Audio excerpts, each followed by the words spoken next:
संत ईश्वर सम्मान समारोह में आप सभी का स्वागत है।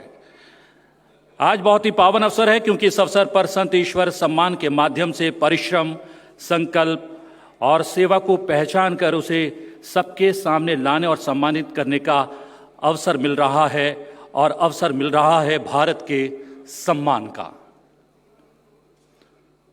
संत ईश्वर सम्मान एक प्रयास है जिसके द्वारा ऐसे संगठनों और व्यक्तियों को सम्मानित किया जाता है जो जमीनी स्तर पर और पहचान की अपेक्षा से दूर निस्वार्थ भाव से समाज सेवा का कार्य कर रहे हैं। ये सम्मान संत ईश्वर फाउंडेशन और राष्ट्रीय सेवा भारती के संयुक्त प्रयास से आयोजित किया जाता है और आज भी किया जा रहा है। हम इस परंपरा को विस्तार देने के लिए यहां सभी उपस्थित हुए हैं और सभी का पुनः अभिनंदन और स्वागत। करताल ध्वनि का प्रयोग कर सकते हैं।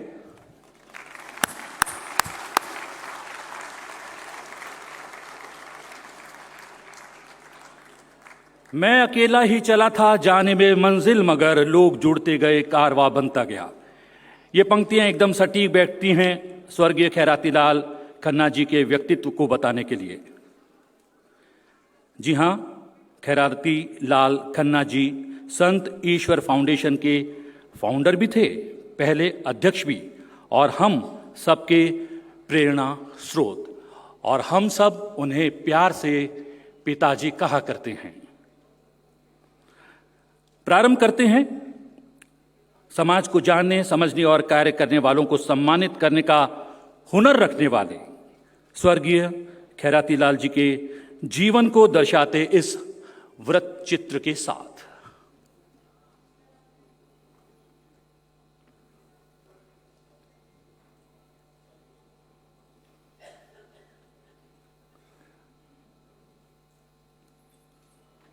जी हां, तकनीकी टीम से मेरा आग्रह, व्रत चित्र के माध्यम से पिताजी के जीवन से परिचित कराने का प्रयास करें।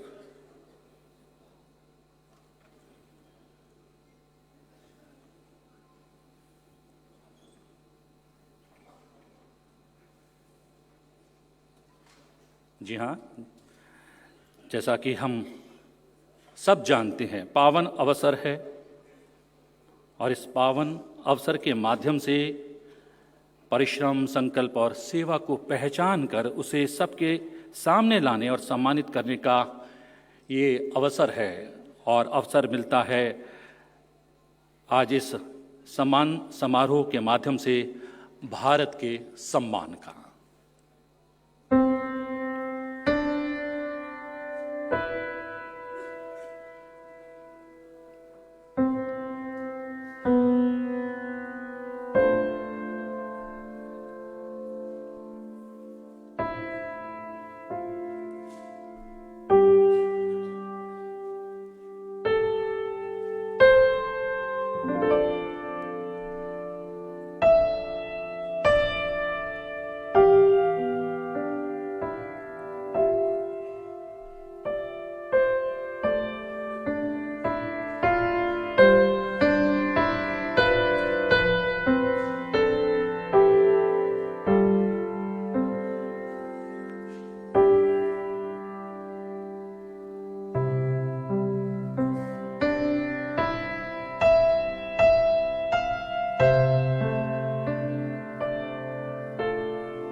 समाज और समाज के माध्यम से देश की सेवा करने वाले स्वर्गीय खैराती लाल खन्ना जी पिताजी को नमन।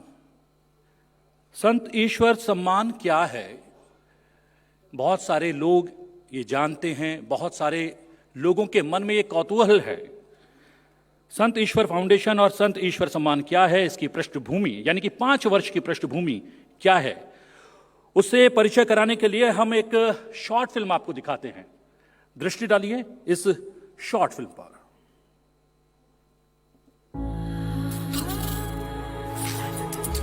इस धरा पर अनेकानेक संस्कृतियां आईं और विलुप्त हो गईं। उसके बाद भी सनातन संस्कृति भारत की संस्कृति को ही क्यों कहते हैं? हजारों वर्षों से हमारा भारत ही है जिसकी संस्कृति में दया भाव, सेवा भाव और मानव जाति का समलाभ हो। ये भाव हमेशा रहा है। आज के समय में भी जो मानव जाति के संरक्षण के लिए मानव जाति के कल्याण में जुटे हुए हैं, उनको सम्मानित किया जाए, इसी भाव के साथ 6 वर्ष पहले संत ईश्वर सम्मान का शुभारंभ किया गया।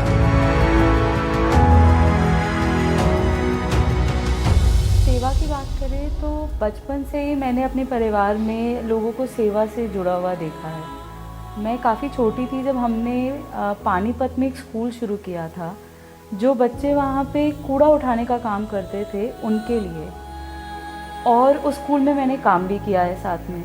तो हमने देखा कि कैसे छोटी छोटी जगहों पे काम शुरू करने से एक बहुत बड़ा अंतर आ सकता है वहाँ की पूरी सोसाइटी में। तो इसी तरह से मेरे जो दादाजी थे वो all India confederation of blind के साथ भी काम करते थे। तो हमने उनका जब जन्मदिन मनाया तो वहाँ पे हमने उनके जो संस्थापक हैं उन्हें एक राशि सम्मानित करने के लिए दी। उस कार्यक्रम में पूजनीय सरसंचालक जी भी थे और उन्हें ये बहुत अच्छा लगा।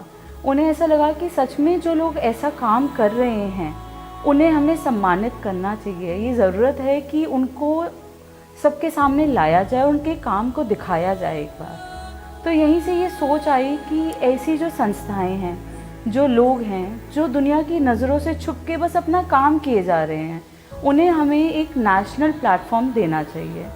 वहीं से हमने प्रक्रिया शुरू की संत ईश्वर सम्मान को बनाने की। और 4 क्षेत्रों का हमने चयन किया। प्रथम जनजातीय क्षेत्र, द्वितीय ग्रामीण क्षेत्र, तृतीय महिला एवं बाल विकास क्षेत्र एवं चतुर्थ विविध क्षेत्र, जिसमें अनुसंधान, कला, साहित्य में जिन्होंने अच्छे कार्य किए हैं, ऐसे 4 क्षेत्रों का हमने इसमें वर्गीकरण किया और एक सर्च कमेटी का गठन किया गया। हमारे यहाँ पर ऐसी संस्था को प्रोत्साहित नहीं किया जाता जो स्वयं अपना नामांकन भेजती है। हमारा ये मानना है कि ऐसी संस्थाएं जो हैं, जो सच्चे मन से सेवा कार्य में लगी हुई है, वो तो चाहती ही नहीं है कि उनका सम्मान हो। तो उनका चयन ऐसी प्रक्रिया से होना चाहिए कि उनको सम्मानित भी किया जाए और उनको आभास भी नहीं। लगभग ऐसा ही संदेश उनके पास सम्मान समारोह से 1 मास 1.5 मास पहले पहुंचता है। ना तो नामांकन भरा होता है, ना उनको इसके बारे में आभास भी होता है कि उनका नाम इस प्रक्रिया से गुजरा है। हमारे निर्णायक मंडल में जस्टिस प्रमोद कोहली हैं, जो सेवानिवृत्त कैट चेयरमैन हैं। श्री एस गुरुमूर्ति हैं, जो आरबीआई डायरेक्टर हैं। श्री राय बहादुर राय हैं, जो Indira Gandhi centre for arts के डायरेक्टर हैं। और श्री JL कौल हैं, जो सुप्रसिद्ध पत्रकार हैं। हम सभी इनसे परिचित हैं। ये निर्णायक मंडल एक विस्तृत अध्ययन करता है। हमारे यहाँ ऐसी संस्था को प्रोत्साहित नहीं किया जाता जो स्वयं अपना नामांकन भेजती हैं। हमारा ये मानना है कि जो संस्थाएं सच्चे भाव से सेवा कर रही हैं, वो तो ये चाहती ही नहीं है कि उनका सम्मान हो। इसलिए उनका चयन ऐसी प्रक्रिया से होना चाहिए कि उनको सम्मानित भी किया जाए और उनको आभास भी ना हो। हमारे पास एक नामांकन आया था लातूर से। वहाँ अशोक कुरकुरे जी काम कर रहे हैं। वहाँ सूखा पड़ गया था, एक बहुत लंबे समय तक वहाँ सूखा रहा और लोग एक एक बूंद पानी के लिए वहाँ तरस रहे थे।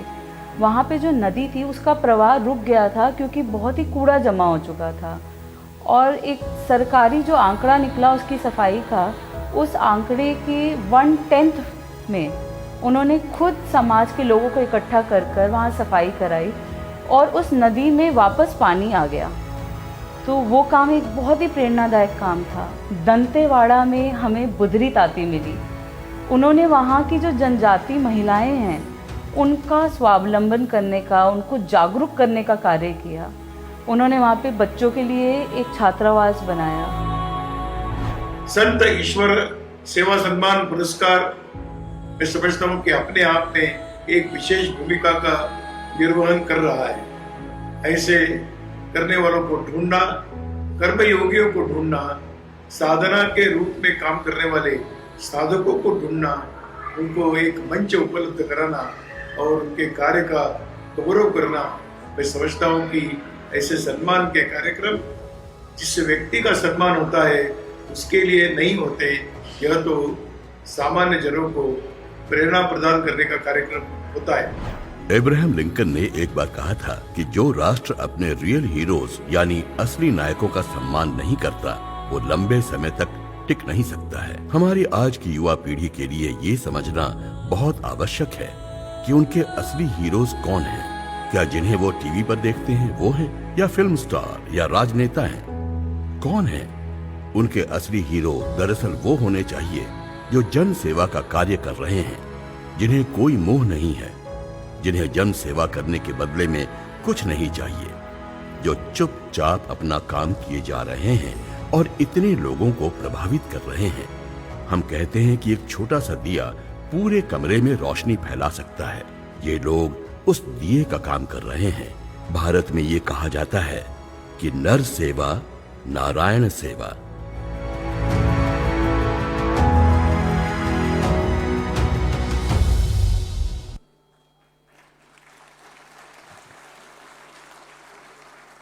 बिल्कुल, निर्लिप्त होकर समाज सेवा करने में लगे लोग कभी भी ये नहीं चाहते कि उनको पहचाना जाए, उनको सम्मानित किया जाए।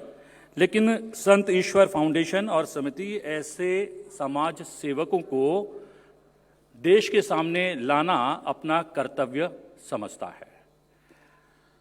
2015 में संत ईश्वर सम्मान समारोह की स्थापना राष्ट्रीय स्वयंसेवक संघ के सरसंघचालक श्री मोहन भागवत जी की प्रेरणा से उन्हीं के कर कमलों के द्वारा पुरस्कार देकर की गई थी।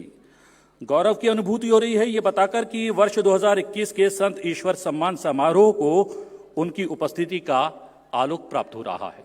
एक बार फिर से आपका स्वागत, अभिनंदन। आपकी उपस्थिति को नमन करते हैं और आपसे आग्रह करते हैं मंचासीन होकर आप इस मंच को गरिमा प्रदान करें। और मैं आग्रह करता हूं भारती खन्ना और उपासना जी से, जो कि सदस्य हैं संत ईश्वर सम्मान समिति की, वो मंच पर सर संचालक जी का स्वागत करें और उनकी उपस्थिति को मान दें।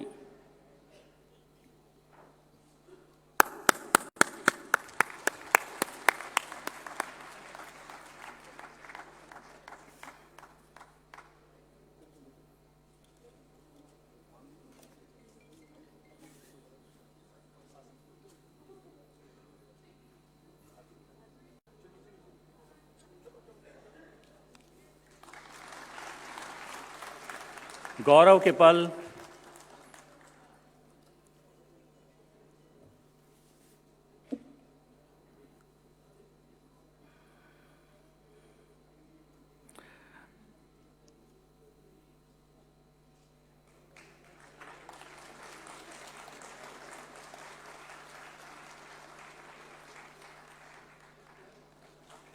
परंपरा का निर्वाह करना भारत बहुत अच्छे से जानता है और इसीलिए भारत भारत है। अत्यंत प्रसन्नता के साथ अभिनंदन केंद्रीय जनजातीय कार्य मंत्री अर्जुन मुंडा जी का, जो जनजातीय गौरव दिवस के व्यस्त कार्यक्रमों में से समय निकालकर संत ईश्वर सम्मान समारोह में सम्मिलित होने के लिए यहां उपस्थित हैं। माननीय मंत्री जी से आग्रह मंच पर आसन ग्रहण करें और आग्रह है मेरा अक्षय खन्ना जी से और सागर जी से कि मंच पर मंत्री जी का स्वागत करें।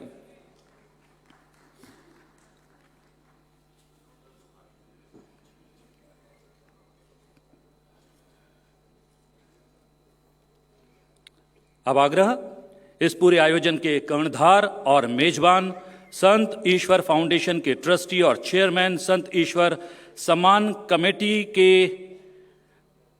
सर्वे सर्वा श्री कपिल खन्ना जी से मंच पर स्थान ग्रहण करें। और मेरा आग्रह है अनुपम त्रिवेदी, एग्जीक्यूटिव डायरेक्टर ट्राइफेड, कि वो मंच पर कपिल जी का स्वागत करें। और हम बता दें, ट्राइफेड की ओर से ही जो हमारे वनवासी क्षेत्र में रहने वाले कलाकार हैं, उनके द्वारा बनाए गए उपहार यहां पर विजेताओं को भी प्रदान किए जाएंगे।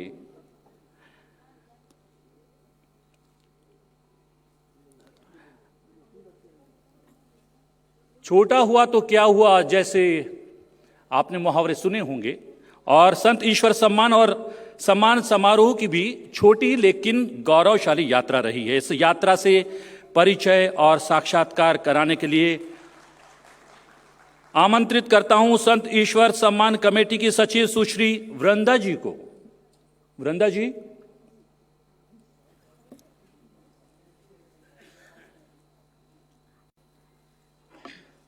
सभी को मेरा प्रणाम। परम पूजनीय सर संचालक डॉक्टर मोहन भागवत जी, केंद्रीय मंत्री श्री अर्जुन मुंडा जी, संत ईश्वर सम्मान समिति के अध्यक्ष श्री कपिल खन्ना जी, सामने बैठे हमारे सारे वरिष्ठ अधिकारी व हमारे माननीय अतिथिगण, इस पावन मंच से मैं आप सबका आज स्वागत करती हूँ। ये देश धर्म, सेवा और प्रेम की जन्मभूमि है। ये सब चीज़ें अभी भी भारत में विद्यमान हैं। सनातन धर्म का मूल आधार ही सेवा है। पिछले 2 वर्षों में कोरोना काल में पूरे विश्व पे बहुत संकट छाए हैं, लेकिन इन संकटों के बीच भी हमने देखा है कि भारत एक विश्व गुरु की तरह उभर के आया है। हमारे अपने लोगों ने ही इस संकट के लिए सेवा की है और अपने लोगों को बचाया है। अलग अलग वर्ग से लोग काम में लगे रहे। हम में से बहुत लोग जो यहाँ बैठे हैं, सब किसी ना किसी कार्य में लगे रहे। राष्ट्रीय सेवा भारती की छत्र छाया में पूरे भारत में भोजन वितरण का कार्य, आइसोलेशन सेंटर, ऑक्सीजन बैंक, ऐसे कार्य चले। विश्व हिंदू परिषद नर सेवा नारायण सेवा ये समझाते हुए मंदिरों के माध्यम से हमने भोजन वितरण का कार्यक्रम किया, अंतिम संस्कार का कार्य किया। ऐसे ही अलग अलग वर्गों से हम लोग सब लगे रहे। हम में से कुछ लोग जो यहाँ बैठे हैं, जैसे अभिषेक सिंह जी, उन्होंने एक ब्लड बैंक चलाया जिससे हजारों लोगों को फ़ायदा मिला। संग्रांत जी, बच्चों की पढ़ाई जो बीच में रुक रही थी, उसके लिए उन्होंने बहुत सहायता की। डॉक्टर अजीत जी, जिनकी अपनी पत्नी हॉस्पिटल में सेवा में थी और वो नहीं रही, फिर भी अगले दिन ही वो वापस अस्पताल में काम करने आ गए।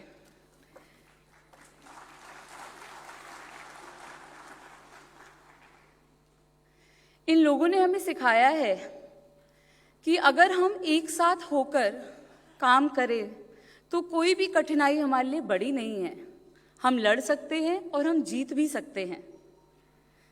स्वामी विवेकानंद जी ने कहा है, जिस प्रकार केवल एक बीज पूरे जंगल को पूर्वजीवित करने के लिए पर्याप्त है, उसी प्रकार मनुष्य विश्व में क्रांतिकारी बदलाव लाने के लिए पर्याप्त है। आज हमारे मध्य जो 16 विजेता हैं, वो वही बीज का काम कर रहे हैं। मैं ऐसे कुछ विजेताओं के बारे में आपको बताना चाहूँगी। 90 वर्ष के सुकुमार चौधरी जी, जो पश्चिम बंगाल में बरेल जनजाति कल्याण आश्रम के निर्माण व सेवा में उन्होंने अपना पूरा जीवन लगा दिया है। डॉक्टर निरुपमा जी, जिन्होंने 26 वर्षों से अमरावती जिले में कोरकू, गोंड, बिलाल जनजाति के लिए युवक व महिलाओं के लिए अनेक वस्तुओं के प्रशिक्षीकरण देकर कौशल विकास का कार्य किया।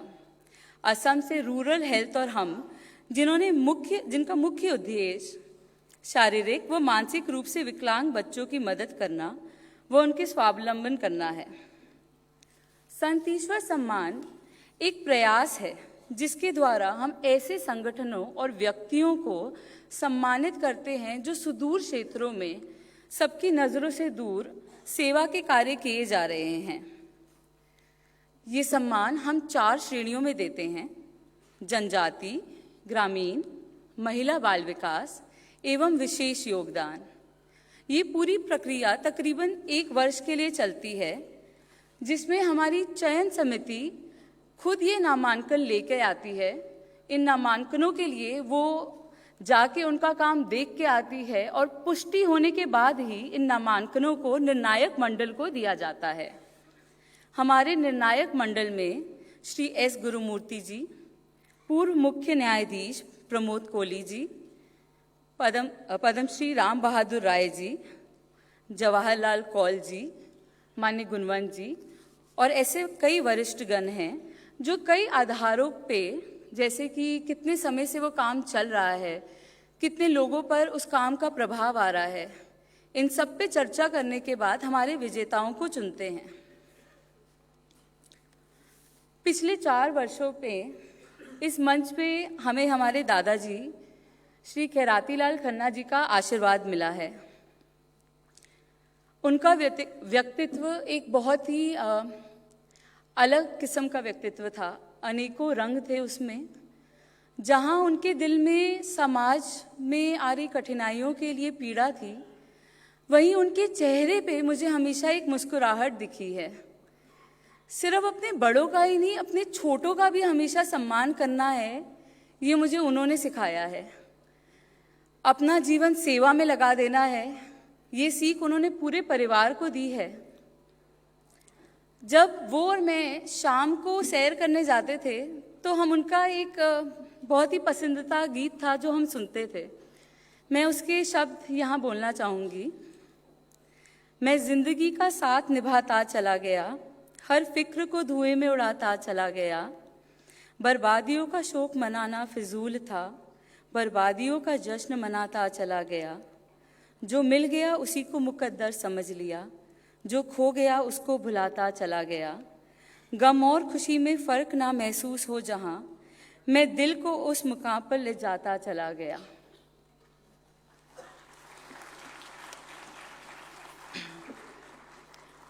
परिवार पे कई बार कठिनाइयाँ आई, पर उन्होंने हमें सिखाया कि मुस्कुराना है और विश्वास रखना है कि सब ठीक हो जाएगा। मुझे लगता है ये जो गीत के शब्द हैं, आज की हमारी जो युवा पीढ़ी है उसको इन शब्दों से प्रेरणा लेनी चाहिए। इस देश का भविष्य युवा है और हमें याद रखना है कि भारत विश्व का भविष्य है। सेवा कार्यों में हमें लगना है और इस देश को और आगे बढ़ाना है। इसीलिए मुझे ऐसा लगता है आज जितने हम लोग यहाँ आए हैं, हमारे बीच जो ये विजेता हैं, आज हम इनके बारे में देखेंगे, इनके कार्यों के बारे में सुनेंगे। हमें इन्हीं से प्रेरणा लेकर आगे बढ़ना है और इस भारत को वापस सोने की चिड़िया बनाना है। धन्यवाद।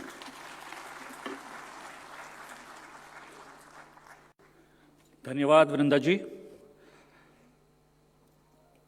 ये संत ईश्वर सम्मान जमीन से जुड़कर कुछ असाधारण और विशिष्ट करने वाले धरती पुत्रों को दिए जाते हैं, और ऐसे ही एक धरती पुत्र हम सबके मध्य विराजमान हैं, केंद्रीय जनजातीय कार्य मंत्री श्री अर्जुन मुंडा जी। इस पावन अवसर पर हम सब आपके उद्गारों के अभिलाषी हैं।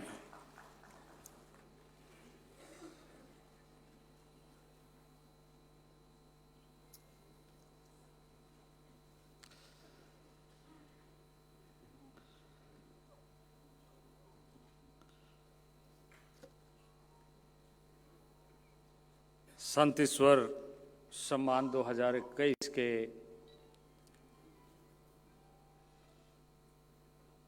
इस समारोह में हम सबका सौभाग्य है कि हम सब के बीच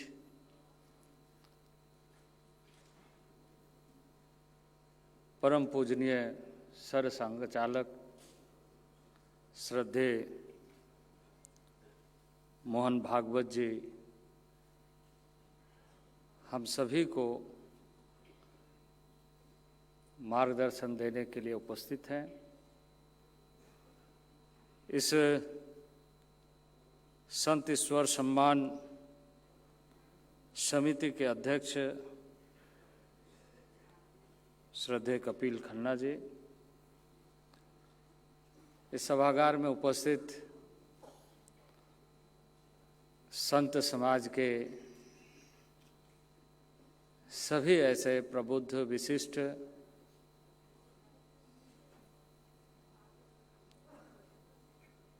और यहाँ उपस्थित हमारे सहयोगी माननीय मंत्रीगण, सांसदगण, ऐसे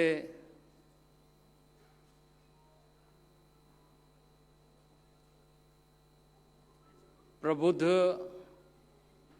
और विशिष्ट कार्यों के निमित्त लगातार सक्रिय रहने वाले यहाँ उपस्थित सभी भाइयों एवं बहनों,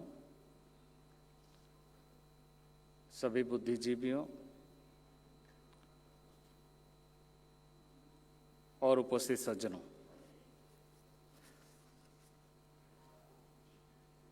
आज बेहद प्रसन्नता का विषय है कि हम ऐसे कार्यक्रम में उपस्थित हैं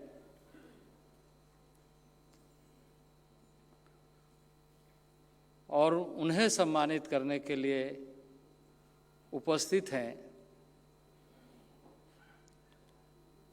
जो लगातार इस बात के चिंता किए बगैर या इस आशा के बगैर कि हमें कहाँ से, किससे, कैसे सम्मान मिलेगा, बल्कि आपने देखा इस संत ईश्वर सम्मान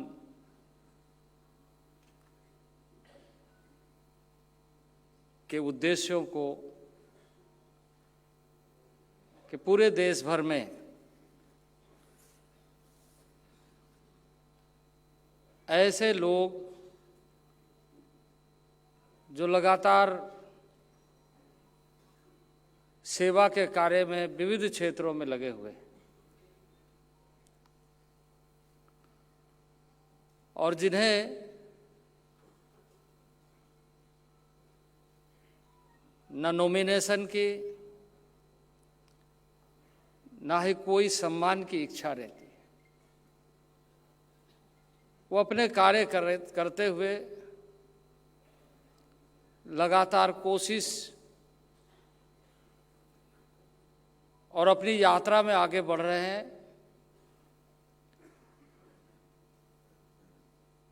कि हम अपने से कुछ कर सकें।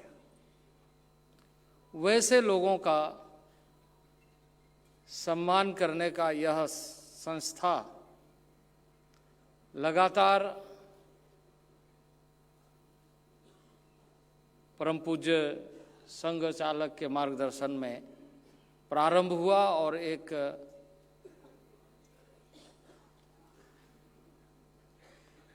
बड़े उद्देश्य को पूरा करते हुए लगातार वैसे लोगों को सम्मानित करने का कार्य हो रहा है जो विभिन्न पदों, दायित्वों, जिम्मेदारियों से जुड़ करके कार्य करने वाले के अलावे वैसे लोग जो इस देश के निर्माण में, इस देश के बदलाव में, नए भारत गढ़ने में प्रमुख भूमिका निभा रहे हैं। मैं इस अवसर पर मैं वैसे सम्मानित होने वाले समस्त लोगों को इस मंच की ओर से प्रणाम करता हूं। मैं अपने हृदय के अंतःकरण से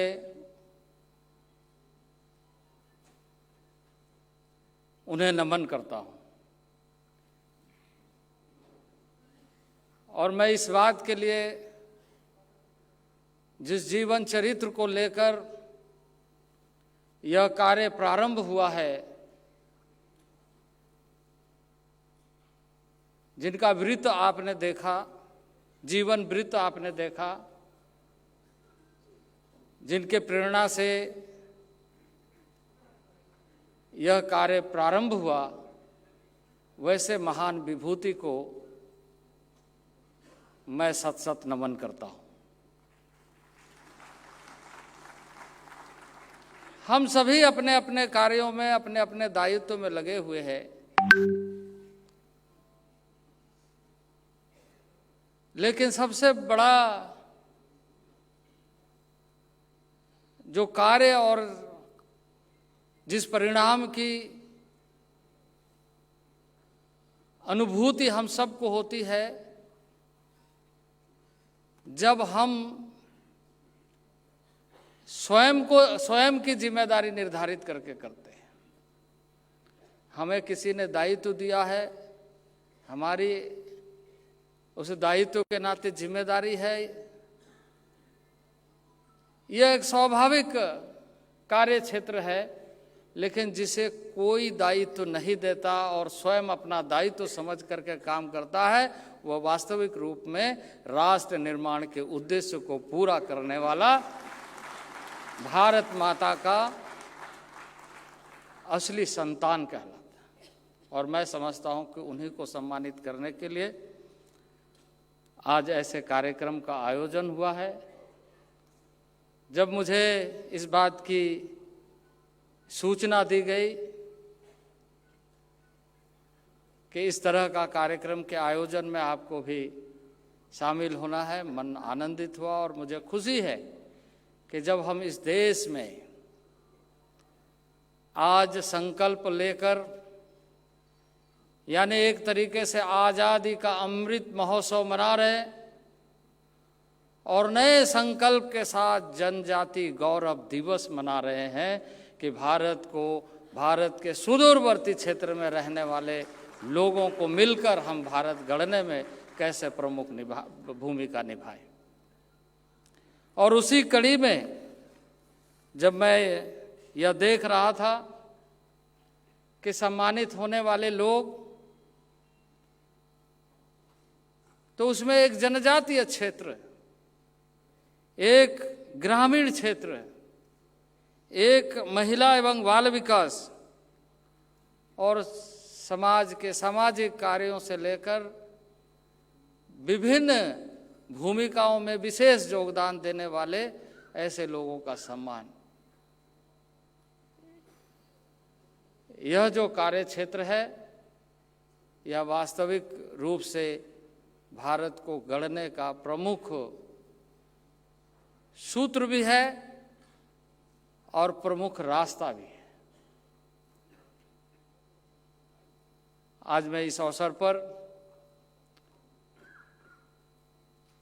बहुत ज़्यादा नहीं कहते हुए, क्योंकि एक अभूतपूर्व फैसला माननीय प्रधानमंत्री के नेतृत्व में हुआ है कि भगवान बिरसा मुंडा के जन्मदिन के अवसर पर हम पूरे देश में न केवल इस वर्ष बल्कि प्रत्येक वर्ष जनजाति गौरव दिवस मनाएंगे।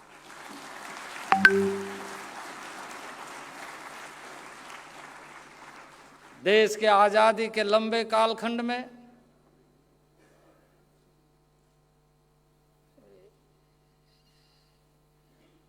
हम सब ने बहुत सारे ऐसे अनुभव किए हैं, लेकिन एक नया अनुभव जो हमें संकल्प देता है कि सुदूरवर्ती क्षेत्र में रहने वाले जनजाति समाज जब तक आगे नहीं बढ़ेगा, देश को आगे बढ़ाने का जो हमारा लक्ष्य है वो पूरा नहीं होगा। और आज़ादी के अमृत महोत्सव में देश के यशस्वी प्रधानमंत्री नरेंद्र भाई मोदी के नेतृत्व में जनजातीय गौरव दिवस का घोषणा और प्रत्येक वर्ष इस आयोजन को अच्छे ढंग से करना, ये मैं समझता हूँ कि अभूतपूर्व फैसला आज़ादी के लंबे कालखंड के बाद हम सब ने लिया है। जनजाति क्षेत्र को यदि हम देखें तो चाहे वो लेह लद्दाख जम्मू कश्मीर, उत्तरांचल हिमाचल, अरुणाचल सिक्किम मणिपुर मिजोरम, त्रिपुरा, ये सारे जो हमारे चौहद्दी है, सारे सीमा क्षेत्रों पर हमारे जनजाति समाज के लोग रहते हैं। उसके विकास में हमारा मंत्रालय जहां कार्य कर रहा है, वहीं जनजाति गौरव दिवस के माध्यम से नए संकल्पों के साथ सीमा सुरक्षा के साथ भारत का निर्माण करने का संकल्प लेते हुए हम आगे बढ़ रहे हैं। और मैं समझता हूं कि ऐसे आयोजनों के माध्यम से जब जनजाति क्षेत्रों के ऐसे सामाजिक कार्यों में विशिष्ट सेवा में लगे हुए लोगों को सम्मान मिलता है, तो स्वाभाविक रूप से और अधिक शक्ति मिलती है। और मैं समझता हूँ कि जहाँ यह आज़ादी का अमृत महोत्सव, जहाँ जनजाति गौरव दिवस, वहीं संत ईश्वर सम्मान के माध्यम से हम पुनर्जागरण की दिशा में आगे बढ़ रहे हैं। मैं इन्हीं शुभकामनाओं के साथ, इन्हीं सब बातों के साथ मैं आभार व्यक्त करता हूँ माननीय सर संघ चालक जी का, जिनका पाथे हम सबको मिलेगा और उस पाथे को लेकर के हम और अधिक उत्साहित होकर के काम करने में सक्षम हो सकेंगे। इन्हीं शब्दों के साथ बहुत बहुत धन्यवाद।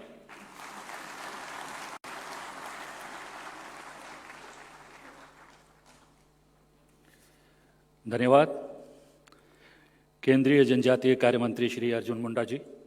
और जैसा मैंने कहा कि भारत परंपरा का निर्वाह करने वाला देश है, इसलिए भारत भारत है। और परंपरा का निर्वाह करते हुए अब स्मारिका का विमोचन किया जाएगा। इस स्मारिका को अल्प समय में ही तैयार करने में सूर्य प्रकाश सोमवाल जी,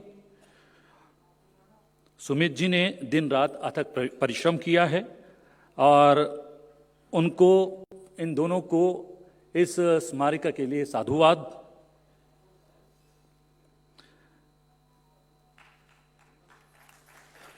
मंच पर आसीन महानुभाव स्मारिका सेवार्चन 2021 का विधिवत विमोचन करते हुए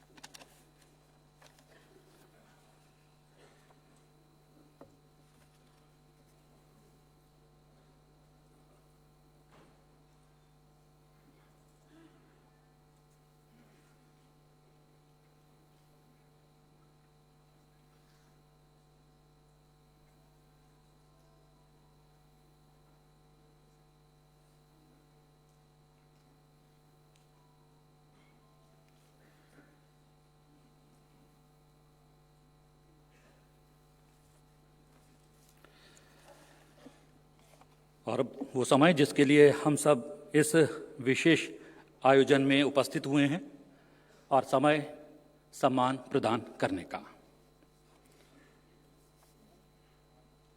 शुरुआत जनजातीय क्षेत्र के सम्मानों से करते हैं और पहला नाम है विशिष्ट सेवा सम्मान के लिए दक्षिण दिनाजपुर बंगाल की सुकुमार रॉय चौधरी।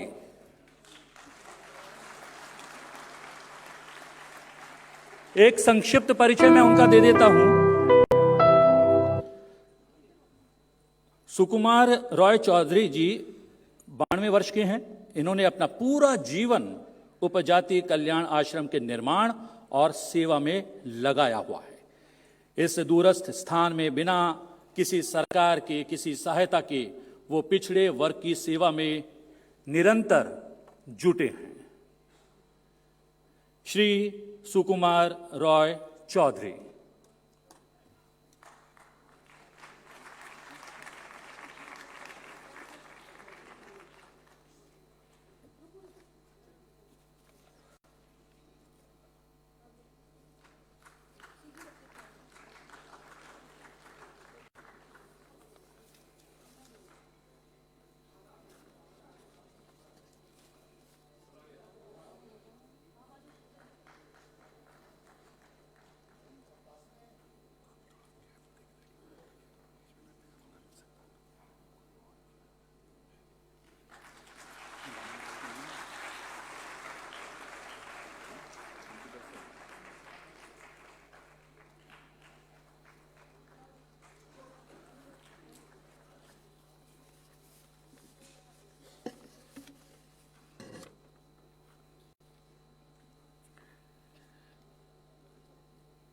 जनजातीय क्षेत्र के सम्मानों को आगे बढ़ाते हुए सेवा सम्मान शांताराम बुदना सिद्धि, जो कि कर्नाटक से हैं। इन्होंने जनजातीय वर्ग के लिए अनेक कार्य किए हैं। 1988 में वनवासी कल्याण आश्रम का पहला हॉस्टल चिपगेरी जिला में स्वर्गीय श्री प्रकाश कामत जी की प्रेरणा से इन्होंने शुरू किया। वनवासी कल्याण हॉस्टल बिना किसी की मदद से शुरू किया जाना और अनेक वनवासी कल्याण के विद्यार्थियों ने हॉस्टल में शिक्षित होकर सरकार के उच्च पदों पर कार्य किया और बहुत सारे विद्यार्थी जो यहां से निकले हैं वो इंडियन आर्मी में देश की सेवा और रक्षा कर रहे हैं।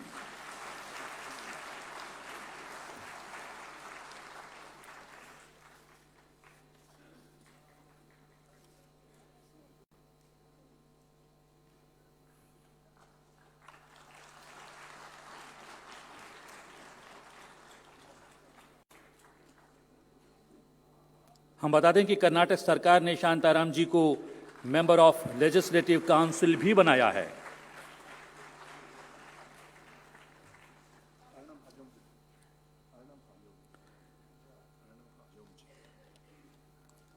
अब अर्णब हजोग जी सेवा सम्मान से सम्मानित किए जाएंगे। हिल्स मेघालय से हैं। करतल ध्वनि से स्वागत अर्णब जी का। ग्रस्त जीवन को त्याग कर हजोग अर्णब सेवा के कार्य में अपना सर्वस्व देने वाले हजोगा भाषा संस्कार और संस्कृति की रक्षा और हजोग जाति को पहचान बनाए रखने के लिए इन्होंने लगातार निरंतर प्रयास किया है।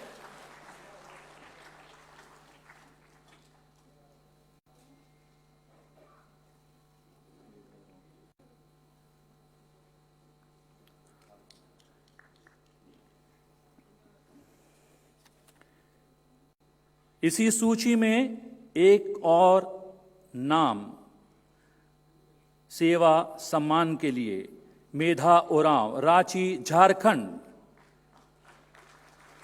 मेधा उरांव झारखंड आदिवासी सरना विकास समिति से जुड़ी हैं, जो कि समाज के पिछड़े वर्ग के लोगों को जागरूक कर उनकी उन्नति संबंधी कार्य, धर्म संस्कृति का कार्य लगातार कर रहा है। अंधविश्वास और कुरीतियों के खिलाफ जागरूकता पैदा करने का लगातार निरंतर प्रयास किया जा रहा है और सनातन हिंदू धर्म में घर वापसी का कार्य भी किया जा रहा है। हम बता दें युवतियों के विवाह का कार्यक्रम संस्था के सहयोग से लगातार आयोजित किया जाता है और देश भर में रक्तदान शिविर भी आयोजित किए जा रहे हैं।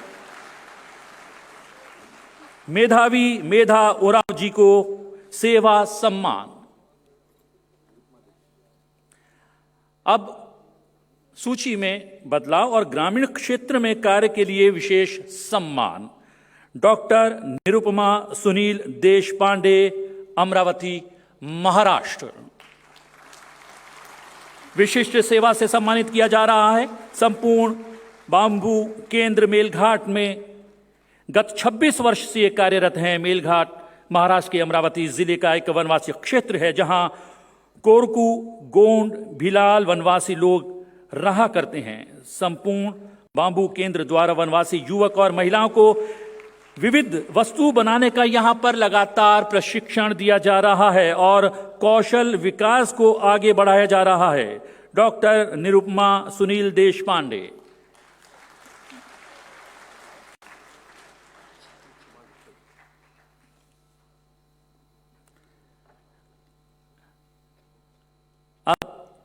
इस सूची में एक नाम आशीष कुमार गुप्ता जी का सेवा सम्मान के लिए जबलपुर मध्य प्रदेश से संबंध अपनी धर्मपत्नी श्रीमती रागनी गुप्ता और अपने बच्चों के साथ मध्य प्रदेश के जबलपुर जिले के ग्रामीण अंचल में स्थित इंद्राना ग्राम में जीविका आश्रम की स्थापना की और उसके माध्यम से भारतीय व्यवस्थाओं के बीज संकलन और वैकल्पिक भारतीय जीवन शैली विषयक प्रायोगिक पारिवारिक पहल की और आश्रम परिसर में स्थानीय क्षेत्र की कई अनूठी और विलक्षण कलाकृतियों से युक्त एक संग्रहालय बनाया, अपने विषय से संबंधित पुस्तकालय शुरू किया और कारीगरों के कार्य करने के लिए विशिष्ट गुरुकुल तैयार किया।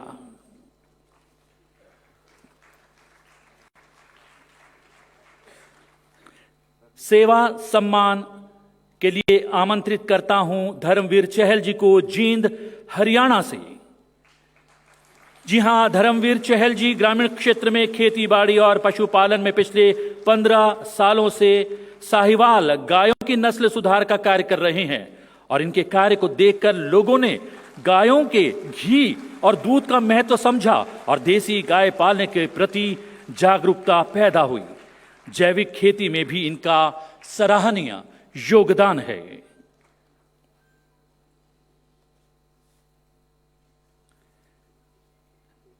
सेवा सम्मान के लिए मैं आमंत्रित करता हूं एपी चंद्रशेखर, मैसूर, कर्नाटक। जी हां, A P Chandrashekhar ji B E mechanical engineer के तौर पर अपनी ग्रेजुएशन पूरी कर चुके थे। एक कंपनी में इन्होंने नौकरी शुरू कर दी, लेकिन अपने पूर्वजों की कृषि जमीन ने इन्हें अपनी ओर खींचा। प्रकृति ने उन्हें जैविक खेती करने को प्रेरित किया और आज जैविक खेती में इन्होंने प्रतिमान स्थापित कर दिया है।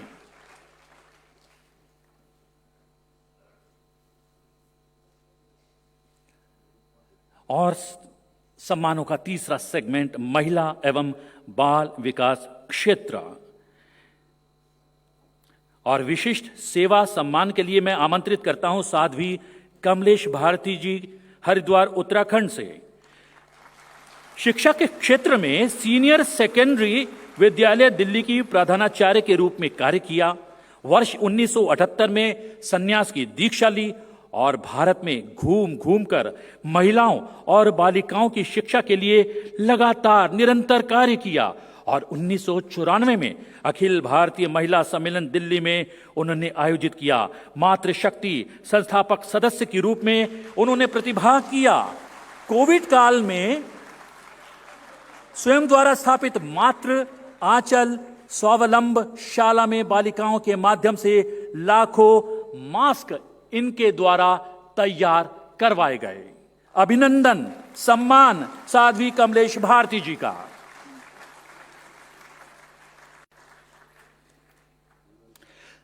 रूरल हेल्थ एंड वी संस्थान, जैसा कि हमने आपको शुरुआत में ही बताया कि न केवल विशिष्ट व्यक्तियों को सेवा के लिए सम्मान दिया जाता है, बल्कि अलग अलग एजेंसीज, संस्थाएं लगातार समाज सेवा के कार्य में लगी हुई हैं। उनमें है एक रूरल हेल्थ एंड वी संस्था विश्वनाथ, असम से, और संस्था में शारीरिक रूप से विकलांग बच्चों की मदद करना, उन्हें अच्छा स्वास्थ्य और पर्यावरण प्रदान करना, ये भूमिका निभाई जाती है।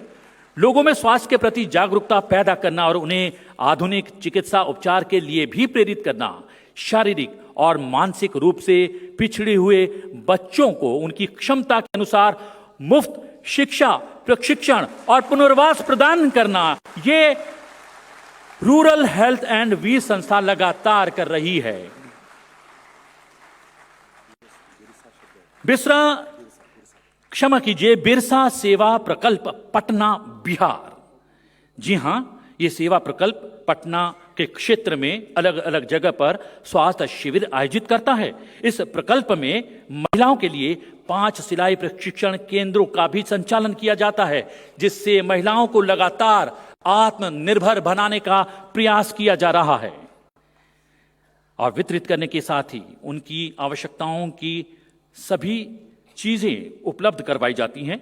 और हम बता दें, प्रकल्प द्वारा चलाए बाल संस्कार केंद्र के द्वारा 5,600 बच्चों को आर्थिक सहायता दी जा चुकी है और बिरसा सेवा प्रकल्प द्वारा बिहार और झारखंड में 5 स्कूल लगातार निरंतर चलाए जा रहे हैं। सेवक सम्मान के लिए मैं आमंत्रित करता हूं अमृत वर्षिणी बाल कल्याण आश्रम अनंतपुरम आंध्र प्रदेश को। बाल कल्याण आश्रम विश्व हिंदू परिषद सेवा विभाग द्वारा संचालित दक्षिण आंध्र प्रदेश में स्थित है और अनाथालय की शुरुआत 1986 में श्री उपिदी पेजावर तीर्थ स्वामी जी की प्रेरणा से शुरू हुई। अनाथालय में 100 अनाथ बच्चों को रखा गया है। यहां बालकों को अनुशासन में रखा जाता है, जिससे वो आगे चलकर भारत के अच्छे नागरिक बने। अमृत वर्षिणी बाल कल्याण आश्रम अनंतपुरम आंध्र प्रदेश। अब विशेष योगदान क्षेत्र के लिए सम्मान और विशिष्ट सेवा सम्मान प्रदान किया जा रहा है विवेकानंद सेवा मंडल ठाणे महाराष्ट्र को। जी हां, विवेकानंद सेवा मंडल शिक्षा, ग्रामीण शिक्षण, इंजीनियरिंग के कम्युनिटी सेंटर और युवा चेतना, स्वास्थ्य एवं सामाजिक जागरूकता जैसे कार्यों में अपना योगदान लगातार दे रहा है। युवा सेवा मंडल की स्थापना महान योद्धा साधु स्वामी श्री जी से प्रेरित होकर की गई है और विशेष रूप से तैयार किए गए पुस्तकालयों में हजारों युवा इंजीनियरिंग की महंगी किताबों से पढ़ाई करवाई जाती है।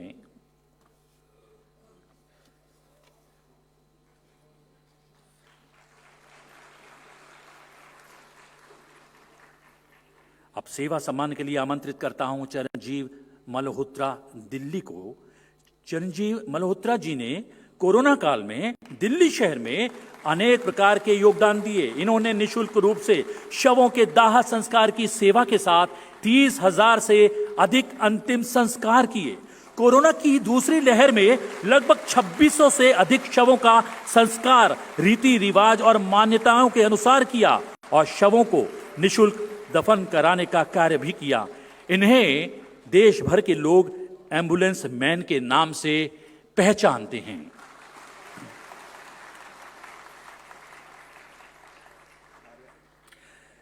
सेवा सम्मान के लिए आमंत्रित करता हूं आर्य चावड़ा जी को, अहमदाबाद गुजरात।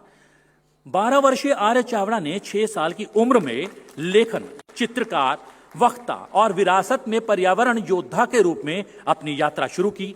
अपनी कला से पुस्तक लिखकर कैंसर पीड़ितों के लिए फंड एकत्रित किया। अब तक 8 पुस्तक ये लिख चुकी हैं।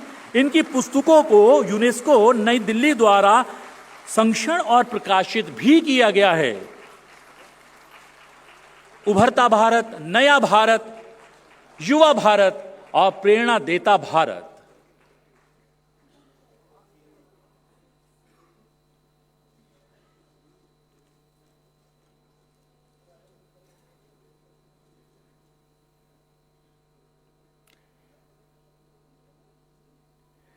एक बार फिर से तालियां, युवा भारत।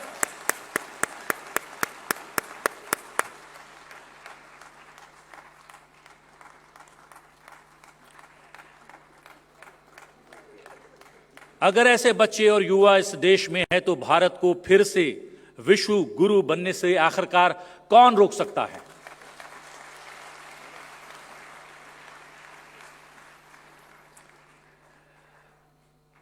अब समय माननीय मोहन भागवत राष्ट्रीय स्वयंसेवक संघ के सर संचालक जी के संबोधन का आग्रह।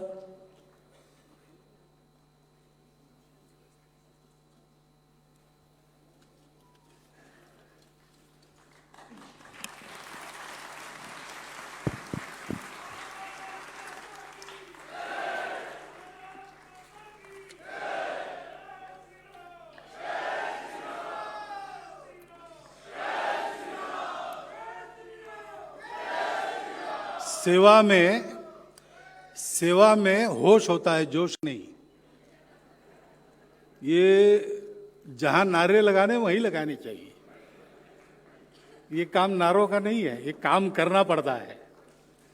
मेरे बोलने पर आप तालियां बजा रहे हैं, लेकिन ये लोग कर रहे हैं। ये कर रहे हैं इसलिए मैं बोल पा रहा हूं।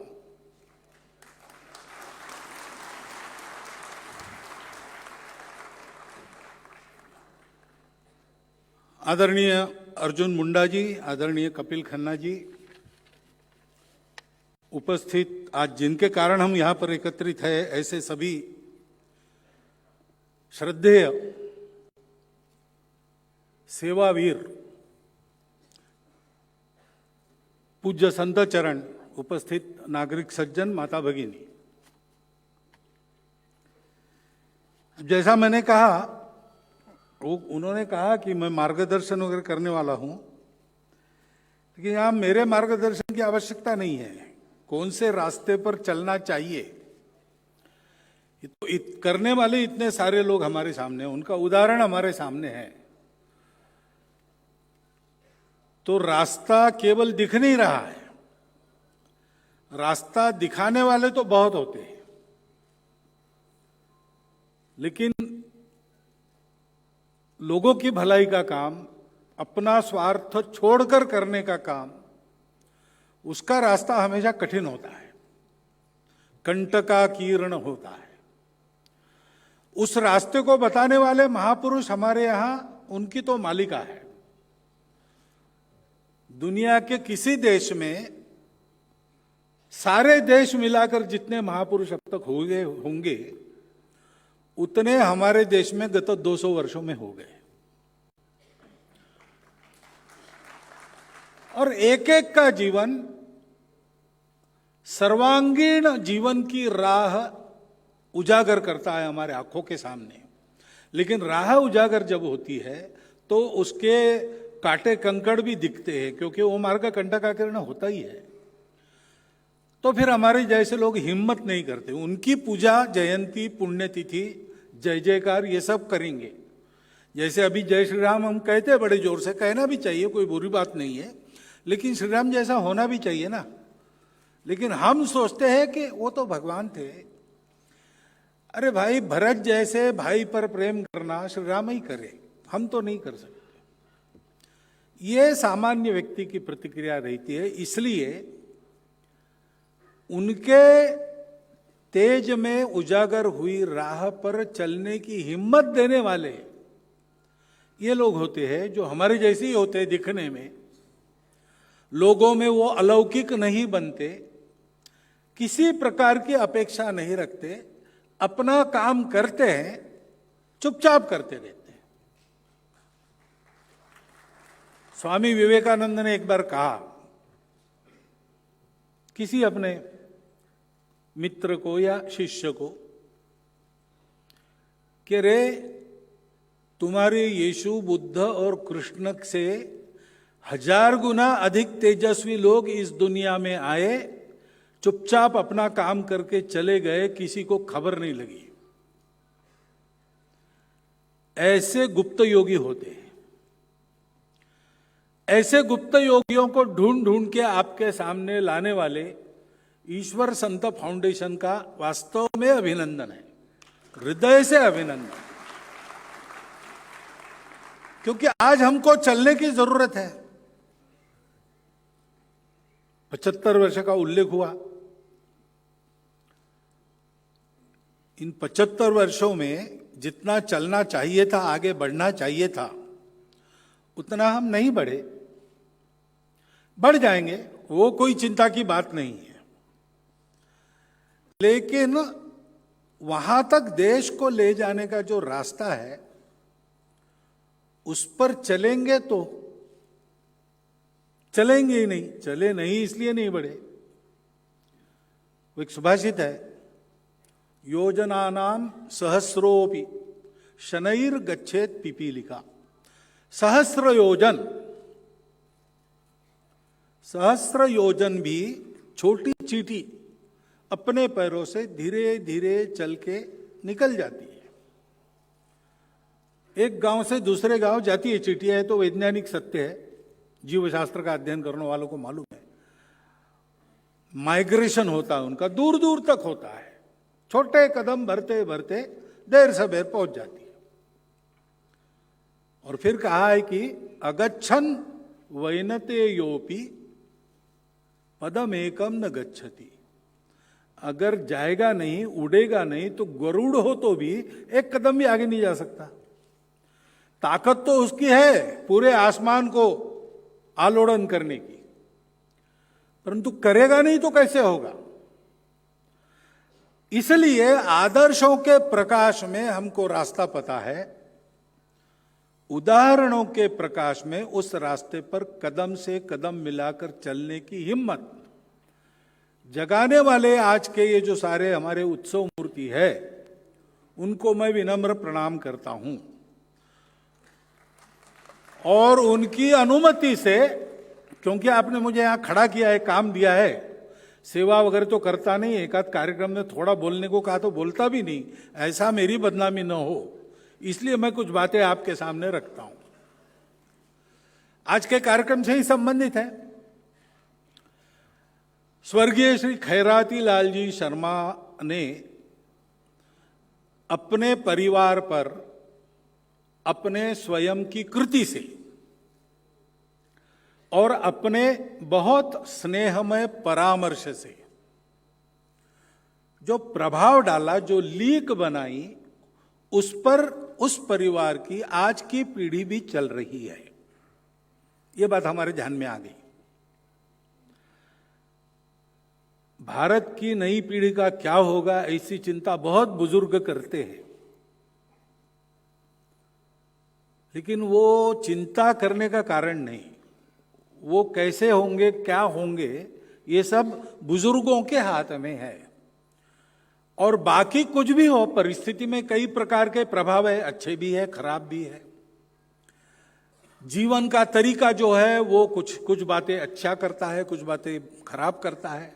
ये हो तो भी अगर अपने परिवार को हमने ठीक से संभाल लिया, केवल आर्थिक दृष्टि से नहीं, परिवार का वातावरण हमने ठीक रखा, अपने आचरण से अपने घर के सब लोगों के साथ आत्मीय संवाद के आधार पर उनको सिखाते समझाते चले गए,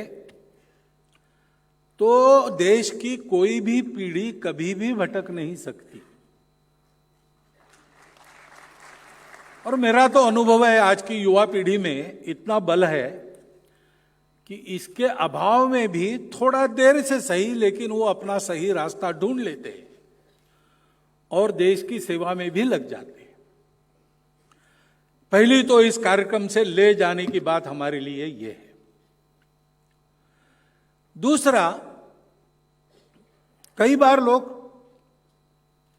कहते हैं कि हम तो बहुत कुछ करना चाहते हैं, लेकिन हमको कुछ चाहिए तब कर सकेंगे ना। तो अनंतवासी राम सुखदास जी महाराज एक बार दिल्ली में आए, मुंबई में आए थे, चुनाव का समय था उस समय।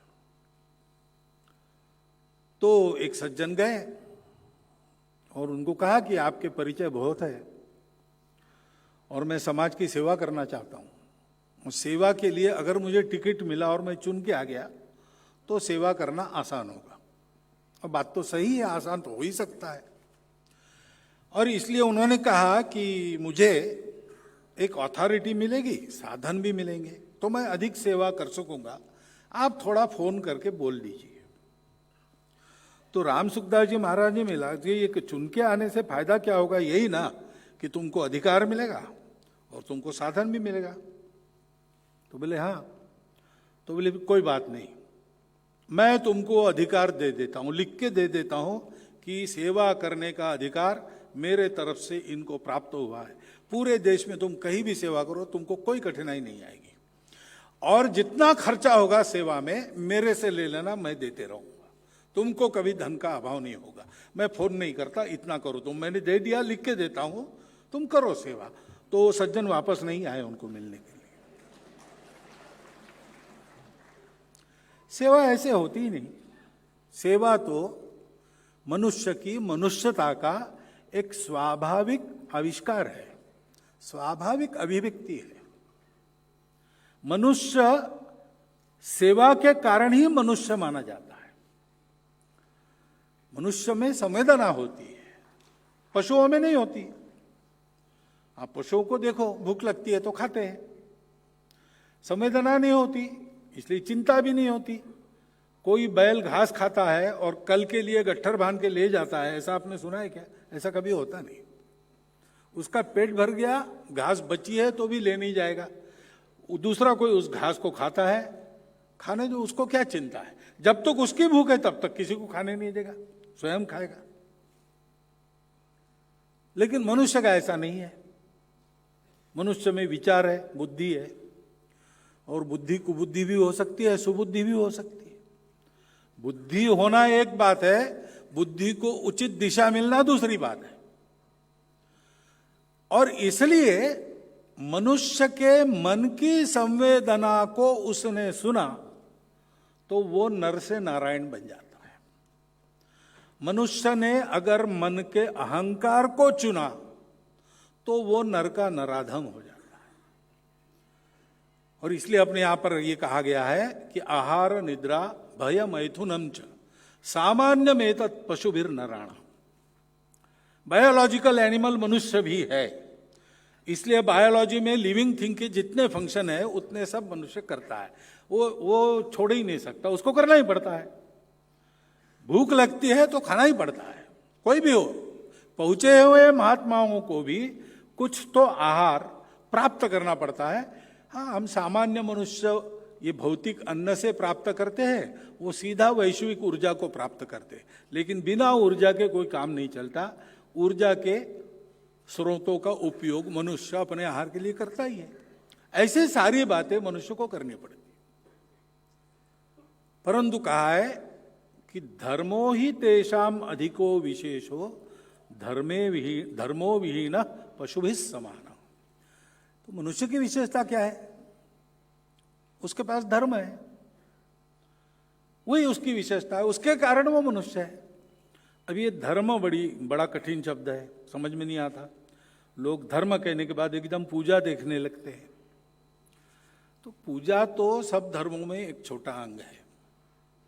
यहां जो धर्म कहा है वो जिसको आज मानव धर्म कहते हैं या हिंदू धर्म कहते हैं, उसको कहा गया है। यानी हिंदुस्तान से निकले सभी धर्म। क्योंकि वो ये नहीं कहते कि इसकी पूजा करो, उसकी पूजा करो। उसके प्रवर्तक उन पंथ संप्रदायों के धर्मों के वो कहते कि मैंने ऐसा किया, मुझे मिला, तुम मेरे रास्ते चलो, तुमको भी मिलेगा। कैसे चलना मैं बताता हूं, तुम मेरे ही रास्ते से चलो, ऐसा कोई नहीं कहता। क्योंकि पूजा एक छोटा अंग है। वास्तव में धर्म क्या है? तो अपने यहां श्रीमद् भागवत में कहा है कि धर्म के 4 पैर हैं। एक है सत्य। सत्य धर्म तभी आता है जब सब में एक तत्व है। अब वो तत्व जड़ है कि चेतन है, जड़ से आया कि चेतन से आया, ये विवाद का विषय है, दर्शनों का विषय है। यहां तक सब एक है। विश्व की एकता, अस्तित्व की एकता, ये भारत से जो विचार निकले उन सबको मान्य है। वो एकता कैसी है, उसका स्वरूप क्या है, उसको पाना कैसे, इसके बारे में सबके मतभेद है। लेकिन इसलिए अपने यहां कहा गया है कि वो जो है सत्य वो है, वो जो है सो है, एक ही है। कहीं से भी चलो तुम वहीं पहुंचते हो, कहीं से भी कुछ करो तुम उसी को भजते हो। और इसलिए वो तुम्हारा रास्ता तुम चुन लो, उस सत्य को तुम देखो और तुमको जैसे दिखता तुम बोलो, ये तुम्हारे लिए है। लेकिन दूसरे को ऐसा ही दिखता है इसका आग्रह मत करो। दूसरे का अपना रास्ता है, उसका अपना दर्शन है, उसने देखा, चलो झगड़ा मत करो, ये सत्य है, उसका अनुसंधान करो। क्योंकि सत्य में सारा सुख मिलेगा, कभी न जाने वाला सुख मिलेगा। दूसरा सुख का रास्ता नहीं है। भौतिक सुखों के पीछे ज्यादा भागोगे तो गड्ढे में जाओगे। वो सुख पाना है, इसलिए रखना है शरीर को, उतनी आराधना करो। केवल अध्यात्म के पीछे जाओगे तो भी गड्ढे में जाओगे। अध्यात्म का साधन है शरीर, मन, बुद्धि। उसको ठीक रखने के लिए जितना है उतना उपभोग का वर्ण करना, बाकी संयम से काम लेना और सत्य का प्रणिधान करना। लेकिन वो सत्य बड़ा कठोर भी है, क्योंकि उस सत्य को जब देखते हैं तो ये दिखता है सबको कि वही मूल है, दूसरा कुछ नहीं है। अभी साइंटिस्ट को भी, किसी भी साइंटिस्ट को पूछिए कि ये मनुष्य, ये बेंच, ये आप लोग बैठे हैं, मैं बोल रहा हूँ, बाहर कारें खड़ी है, गाय बैल घूम रहे देहातों में इधर उधर, ये सब, वो कहता है सब इलेक्ट्रॉन्स, प्रोटॉन्स, न्यूट्रॉन्स उसके अंदर, और एकदम क्वार्क्स और क्वासास तक के कण है, कणों का खेल है सर। तो बस कुछ है नहीं, कुछ जाता नहीं। Law of conservation of mass, E=mc² वगैरह वगैरह सारी बातें, यानी कुछ समाप्त नहीं होता, जो है सो है, वो कम नहीं होता, ज्यादा नहीं होता। अब ये इतना कठोर है, इसका मतलब क्या होता है आप जानते हैं? हमारे यहां भी ऐसे ही कहा है कि सब कुछ ब्रह्म है और वो शाश्वत है, और ये हम लोग जो है ऐसे उपजते हैं और जाते हैं। पानी में जैसे बुलबुले उपजते हैं वैसे विश्व उपजते हैं और उनका संहार होता है, मिट जाते हैं। वो जहाँ है वहाँ, जहाँ है जैसा वैसा रहता है। इसका मतलब होता है कि आपके जीने मरने का कोई अर्थ नहीं मेरे लिए, क्योंकि मैं फील करता हूं मेरे अपने आप को, केवल मेरे ही जीने मरने का अर्थ है। तो इस सत्य को ऐसा का ऐसा हम स्वीकार ही नहीं कर सकते। तो मेरे जीने मरने का तो मुझे ख्याल रहता ही है, मेरे अपनों के जीने मरने का भी मुझे ख्याल रहता है, उसका सुख दुख मैं भोगता हूं। तो इसलिए केवल सत्य नहीं, सत्य के साथ दूसरा है करुणा, यानी संवेदना। क्योंकि जो सत्य है उस सत्य तक पहुंचने के लिए इस दुनिया से अगर जाना है तो इस दुनिया में हम सब लोगों के रहने के लिए आधार क्या है? पश्चिम कहती है वो संघर्ष है, जो बलवान होगा वो जिएगा, उसकी दया पर बाकी सब रहेंगे अथवा नहीं रहेंगे। लेकिन ऐसा देखेंगे तो फिर दुनिया में साधन बहुत कम है। गांधी जी कहते थे, in this world there is enough for everyone's need, but entire world cannot satisfy anyone's greed. और मनुष्य के स्वभाव में लोभ भी एक तत्व है। तो इसलिए संयम, सदाचार, संवेदना, करुणा, ये सारी बातें आती है। नहीं तो सत्य को स्वीकार करके उसको हम प्राप्त भी नहीं कर सकते। और इसलिए दूसरा पैर है करुणा। और ये करुणा मन में तब आती है और प्रभावी होती है जब पवित्रता है उद्देश्यों की। सेवा क्यों करना? वो सज्जन थे, टिकट मांग रहे थे, टिकट के लिए सेवा चाहिए थी उनको। वैसे तो हर 5 साल बाद बहुत सारे सेवा करने वाले निकलते हैं, और 5 साल के बाद, यानी वो 3-4 महीनों के बाद नष्ट होते हैं, फिर से आते हैं, उगते हैं फिर से 5 साल के बाद। ये तो हम खेल देखते ही है। वो सेवा नहीं है। वो मजबूरी में भी सेवा नहीं होती। कोई हमारी अब मजबूरी है, दुनिया में जीना है तो एक दूसरे को, ऐसा भी नहीं है। उसको भी सेवा नहीं कहते। मजबूरी में जो होती है, बचाए एक बच्चे को, तालाब में लोग तैर रहे थे, बच्चा गिर गया तो लोग चिल्लाए, दौड़ा एक जवान, कूदा, उसने उस बच्चे को पकड़ा, ले आया, लोगों ने कंधे पर उठा लिया। पत्रकार आ गए, पूछा कि कोई कूदा नहीं, आपको कैसे प्रेरणा हुई उस बच्चे को बचाने की? वो बाद में बताता हूं, मुझे धक्का किसने मारा उसको मैं ढूंढ रहा हूं। अब धक्का मारा, वो वहां गिर गया, वो बच्चा वहां था, उसने गला पकड़ लिया। तो मरना है तो उसके साथ, जीना है तो उसके साथ। तो ये मजबूरी में अच्छा काम करना, ये भी सेवा नहीं है। सेवा स्वार्थ की होती नहीं, सेवा अहंकार की भी नहीं होती। मैंने सेवा की, ये आता है तो सेवा का सारा पुण्य नष्ट होता है। और पुण्य प्राप्ति के भी लिए नहीं है, वो एक सहज अभिव्यक्ति है। मैं सेवा क्यों करता हूं? क्योंकि मुझे रहा नहीं जाता। एक सज्जन मिले मुझे कि मेरे पास अब बहुत पैसे हो गए, तो मुझे कुछ सेवा करनी है। तो आप लोग बहुत सेवा करते हो, तो हमको जरा बताइए कैसे कैसे की जाती है। मैंने बोला आप ये हमसे मत सीखिए, आपका उद्देश्य बहुत अच्छा है, आप कोई तरीका ढूंढिए, करना शुरू कीजिए, आपको जितनी मदद लगेगी हमारे लोग करेंगे, इतनी गारंटी मैं देता हूं, लेकिन हमारे तरीके पर मत आइए। क्यों, क्या हुआ? बोला देखो हमारा स्वयंसेवक वो भी फटेआला ही है, तो होता है, कोई बड़े व्यक्तियों का संघ है नहीं, सामान्य लोगों का संघ है। उसको समाज में कुछ कमी दिखती है, कुछ दुख दिखता है तो रहा नहीं जाता, वो दौड़ पड़ता है, वो विचार भी नहीं करता ये काम अपने से होगा, अपने पास साधन है, समाज अपने साथ रहेगा, वो दौड़ के काम करने लगता है। अपना समाज ऐसा है कि प्रामाणिकता से कोई काम कर रहा है तो उसको कोई कमी नहीं होने देता, अपना समाज ऐसा।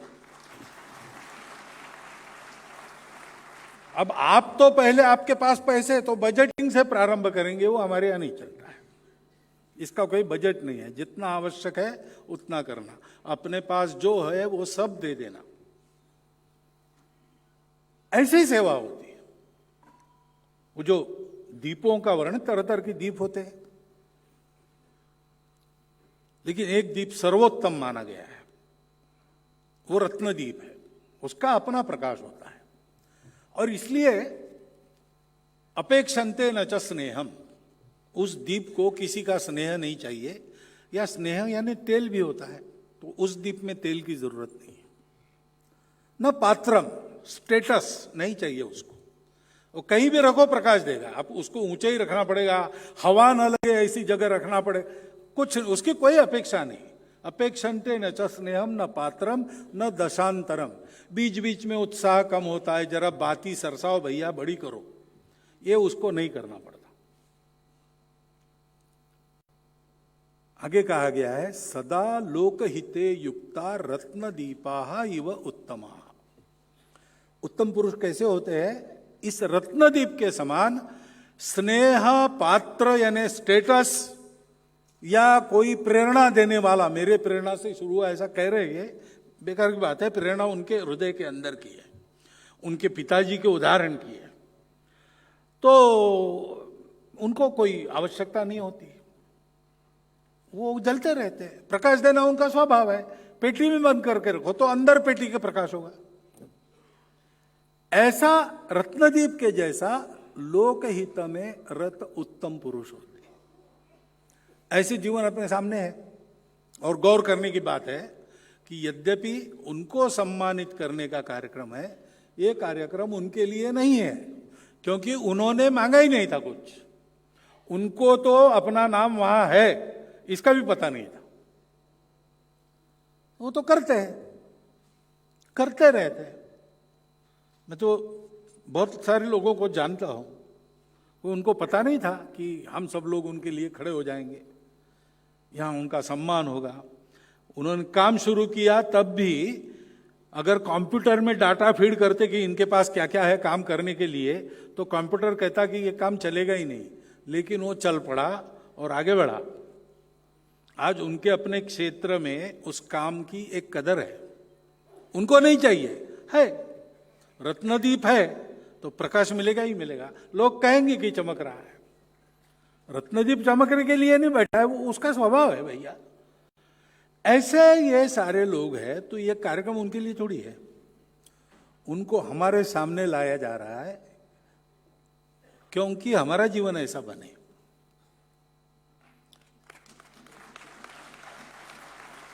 सेवा बड़ी या छोटी इससे फर्क नहीं पड़ता, सेवा अंतःकरण पूर्वक, आत्मीयता पूर्वक, संवेदना के कारण, अहंकार को भी भूल के,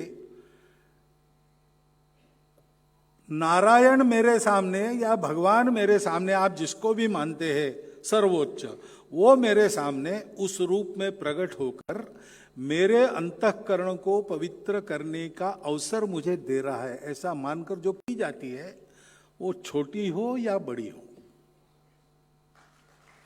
उसका मूल्य समान है। और इसलिए ये सब लोग हमारे सामने आते हैं, आज समारंभ में आ रहे, इसलिए हमको थोड़ा उनके बारे में वो बड़े हैं वगैरह ऐसा लगेगा, है वास्तव में बड़प्पन तो है ही, परंतु ऐसे मिल जाते तो हम उनको बड़ा आदमी नहीं मानते, हम मानते हैं सामान्य लोग है सेवा कर रहे हैं, सामान्य लोग भी सेवा कर सकते हैं। हम लोग हमारे घर में अपना जीवन चलाने के लिए सहायक होने वाले कितने लोग हैं अपने आसपास? हम विचार करें, हमारे घर में कोई बर्तन मांजने वाली महिला आती है क्या? उसके बच्चों की पढ़ाई ठीक हो रही कि नहीं, हमारा ध्यान है क्या? उसके घर में व्यसन मुक्ति हो गई, ऐसा हम कर सकते हैं क्या? हम जिस हेयर कटिंग सैलून में शहरों में होते हैं, कस्बों में और कम होते हैं, और गांव देहात में तो नाऊ घर पर आता है, ऐसी स्थिति आज भी कहीं कहीं है। लेकिन ये हमारा ही जीवन चलाते हैं ना, तो उनका सब कुछ ठीक हो रहा है क्या? बिल्कुल, सेवा के लिए क्षेत्र आपको ढूंढना नहीं पड़ेगा, अपने चारों ओर हम अपनी शक्ति लगाकर ठीक कर सकते हैं। ऐसी बहुत सी बातें हैं। अभाव को दूर करना, दुख को दूर करना, उन्नति के पथ पर ले जाना, सामाजिक महत्व के या व्यक्तिगत महत्व के, स्वच्छता से लेकर पर्यावरण तक जो विषय है उसमें लोगों की जागृति करना है। उससे अच्छा मनुष्य उसको बनाना, भौतिक आध्यात्मिक दोनों रूपों में, ये सेवा है। और विशेषकर जिसकी सेवा करते हैं वो सेवा देने वाला होना चाहिए, वो सेवा असली सेवा है। एक कहावत भी थी ऐसी कि आप भूखे को एक मछली देते हो, उसके बजाय उसको मछली पकड़ना सिखाओ तो ज्यादा, तो सदा के लिए इलाज हो जाएगा।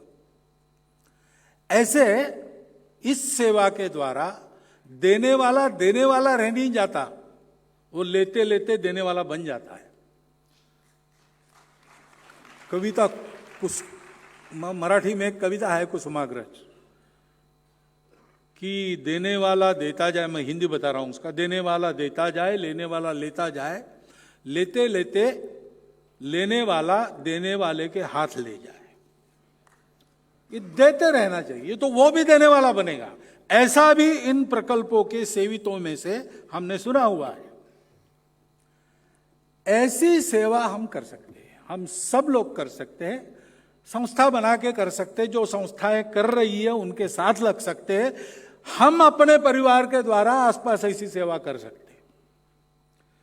सेवा के लिए सहायता देने से प्रत्यक्ष हाथ से सेवा करने तक अगर इस भावना से की जाए तो वो सेवा सबको लगती है, करने वाले को, जिसकी करते हैं उसको, और पूरे समाज को। क्योंकि आखिर समाज क्या है? समाज भीड़ तो है नहीं। अपने यहां पुराना शब्द था जनपद, आजकल हम जिले को जनपद कहते, वो नहीं।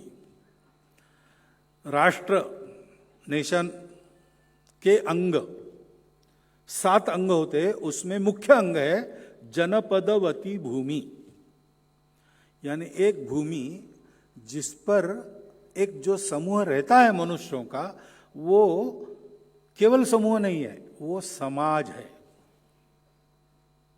समाज है, समाज है यानी क्या है? उसके सामने एक निश्चित उद्देश्य है और वो परस्पर आत्मीयता से बंधा है, संवेदना से बंधा है। सबकी चिंता करके उस समूह के सब लोग चलते, केवल अपनी अपनी नहीं देखते। Everyone for himself, they will take the hindmost, ऐसी भीड़ होती है। लेकिन समाज होता है कि कहीं कुछ गड़बड़ हुई तो दौड़ पड़ता है। जैसे जीवंत शरीर होता है, तो जीवंत शरीर में कहीं एक जगह कांटा चुभ गया तो तुरंत आंखें उधर जाती है, हाथ आगे जाते हैं उस कांटे को निकालने के लिए, बुद्धि विचार करती है इस पर कोई दवाई लगाना चाहिए क्या, सारा शरीर वहां की सेवा में जुट जाता है। और डायनासोर नाम के प्राणी आपने सुने, वो कैसे खत्म हुए होंगे, कैसे खत्म हुए? अनेक कारण बताते हैं। उसमें एक कारण ये भी बताते कि उसका शरीर इतना प्रचंड था कि एक जगह कांटा चुभा तो उसकी संवेदना, उसके मगज छोटा था, उस दिमाग तक उसकी संवेदना जाना, वहां से कृति का आदेश जाना और फिर कृति होना, इसमें बहुत समय लगता था। इतने समय में तो, और नोचने वाला नोच के ले जाए मांस का टुकड़ा, और इसलिए उनका पतन बहुत जल्दी हुआ। अब हम 130 करोड़ वाले हैं, 3000 किलोमीटर लंबी चौड़ी भूमि है, प्रचंड देश है अपना, और इस प्रचंड देश में विविधता भी है, जैसे शरीर के अवयवों में होती है। लेकिन इतना प्रचंड शरीर होकर भी यूनान, मिस्र, रोमा सब मिट गए जहां से। कुछ बात है कि हस्ती मिटती नहीं हमारी। ये आज तक कैसे हुआ है? आज तक ऐसे ही हुआ है। हमारे सामने एक सब भारतवासियों के सामने एक आदर्श है, पूरे विश्व को सुसंस्कृत करना है। पूरे विश्व को मनुष्य जीवन कैसे जिया जाता है अपने जीवन से सिखाना है। किसी को जीतना नहीं है, किसी को बदलना नहीं है, उसको समृद्ध करना, जैसा है उससे अधिक अच्छा बनाना है, यही सेवा है। और पूरे भारतवर्ष के लोग प्राचीन समय से पूरे भारत को अपना मानकर चलते हैं, भूमि को भी और लोगों को भी। पूरे भारत का वर्णन रामायण में है, पूरे भारत का वर्णन महाभारत में है। कालिदास तक कवियों ने भारत प्रशस्ति गाई है, और यह वेदों से लेकर जो अखंड परंपरा चलती है सारे भारत को अपना मानने की, देखने की, वो अभी तक जारी है। ये जो संवेदना है, इस भूमि के प्रति अपनी संवेदना है, और इस भूमि के पुत्रों के प्रति अपनी संवेदना है, क्योंकि इस भूमि को हम मातृभूमि मानते हैं। उसकी प्रत्येक संतान हमारी अपनी सहोदर भैया बहन है, सगे भाई बहन है हम सब लोग। इस संवेदना से अगर हम काम करेंगे तो क्या मजाल है इस देश का विकास नहीं होगा। 75 साल बहुत लग गए ऐसा होता है, लेकिन ऐसे जाग गए ना तो 15-20 साल में ठीक हो जाएगा सब। इतनी ताकत है अपनी। उस ताकत को जोड़ने वाली ये संवेदना, जगाने वाले ये सारे उदाहरण अपने सामने हैं। ये कार्यक्रम उनके लिए नहीं है, ये कार्यक्रम हम सबके लिए है। हम जागे, अपने जीवन को सेवा में लगा दे, अपने देश को परम वैभव संपन्न और विश्वगुरु बनाए, ताकि संपूर्ण मानवता इस प्रकार एक आत्मीयता के सेवा भाव से आप्लावित होकर सुख शांति में सुंदर जीवन जीते हुए कोई व्यक्ति दुखी न हो, कोई व्यक्ति अभावग्रस्त न हो, किसी के मन में किसी चीज का मलाल न हो, जिसको जो चाहिए वो सब मिले, और सब मिलके इस अपने विश्व को अधिक सुंदर, सुसज्जित, पर्यावरण शुद्धता को लाते हुए करे, ऐसे जिए, ऐसी दुनिया बनाने वाला भारत खड़ा हम कर सकते हैं अगर हम अपने अपने दायरे में, जो छोटा है बड़ा है जैसा है, उस दायरे में इन उदाहरणों का प्रत्यक्ष अनुकरण करते हैं। मुझे लगता है कि इस प्रकार का कार्यक्रम इसलिए किया जाता है कि हमारे लिए उसमें एक बोध है, उस बोध को ग्रहण करें, उसका चिंतन करें और चिंतन को कृति में बदले। इतना एक अनुरोध आपके सामने करता हूं और धन्यवाद करता हुआ मेरी 4 शब्द समाप्त करता हूं।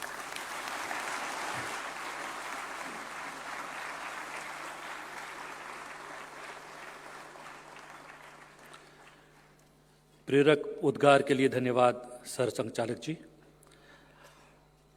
सम्मान समारोह में उपस्थित होकर सभी की संवेद और भागीदारी के लिए हम अभिनंदन करते हैं, और कुछ विशिष्ट और महत्वपूर्ण विभूतियों, जिसमें भारत सरकार के मंत्री श्री जितेंद्र सिंह जी, श्री अश्विनी चौबे जी, श्री फग्गन सिंह कुलस्ते जी, श्रीमती मीनाक्षी लेखी जी, विश्व हिंदू परिषद से दिनेश चंद्र जी, ओम प्रकाश सिंघल जी, राष्ट्रीय स्वयंसेवक संघ के अखिल भारतीय सह संपर्क प्रमुख श्री रामलाल जी, राष्ट्रीय स्वयंसेवक संघ दिल्ली प्रांत के माननीय संघ चालक श्री कुलभूषण आहूजा जी, सेवा भारती से श्री गुणवंत कोठारी जी, श्री लक्ष्मी नारायण भाला जी, आप सब महान विभूतियों की उपस्थिति को हम सब की ओर से हार्दिक हार्दिक नमन और अभिनंदन।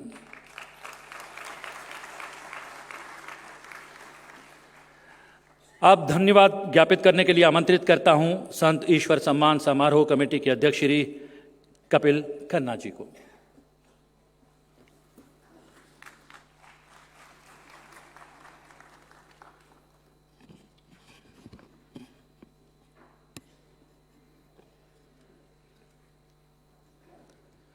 गत 2 वर्ष हम सबके लिए कठिन वर्ष रहे थे।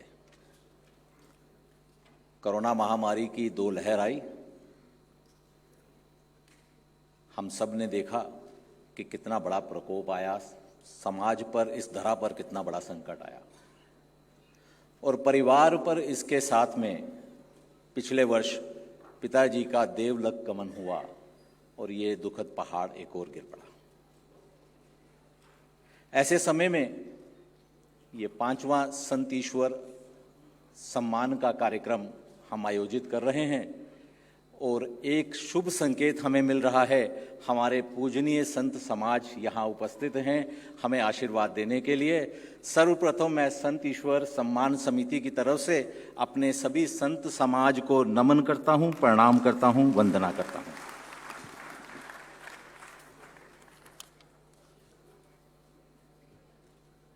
हम कहते हैं महादेव किस स्वरूप में आते हैं पता नहीं है, और विश्व के सारे कार्य महादेव स्वयं करते हैं। मेरा तो जीवन, मुझे लगता है कि उनकी अनुकंपा से मुझे इसके दर्शन होते ही रहते हैं। आज जो हम सम्मान का कार्यक्रम देख रहे हैं, ये इस स्थिति तक आया है, इसमें कहीं ना कहीं महादेव की अपनी रचना रही है। और उस रचना का प्रारंभ हुआ आज से 6 वर्ष पहले। माननीय सरसंघ चालक जी के पास मैं गया, मेरा निवेदन था कि निवास नया बना है, इसमें अपने चरण डालें।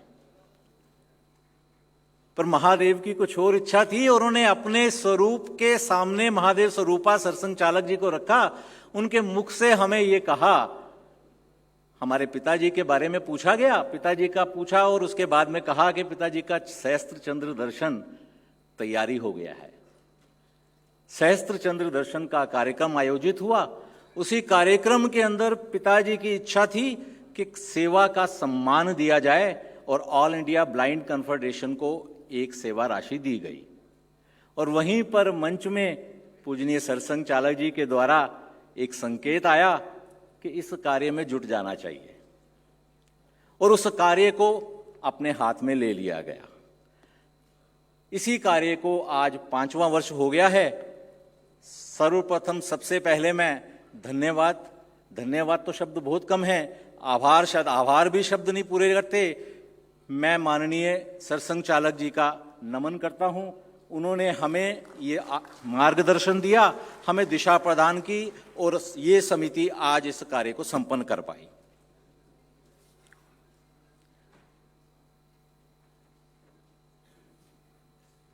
आभार की कड़ी में आज जिनको सम्मान मिल रहा है और अभी तक जो हमारे सम्मानित संस्थाएं और बंधु भगिनी रहे हैं, मैं उन सबको आभार प्रकट करूंगा। असली बात तो ये है कि आप सबको सम्मानित करके हमें सम्मान मिला है। आज हम अपने आप को गौरवान्वित महसूस कर रहे हैं। संत ईश्वर सम्मान समिति के संरक्षक की तरह सभी कार्यक्रमों में अभी तक उपस्थित रहे डॉक्टर जितेंद्र सिंह जी भाई जी, डॉक्टर अश्विनी चौबे जी और सह सरकार्यवाह डॉक्टर किशन गोपाल जी, बहन सुमित्रा महाजन जी, डॉक्टर हर्षवर्धन जी और उमा भारती जी, जिन्होंने हमें संरक्षण दिया, उनमें से हम उनको आभार प्रकट करते हैं। संत ईश्वर सम्मान समिति का निर्णायक मंडल जस्टिस प्रमोद कोहली जी,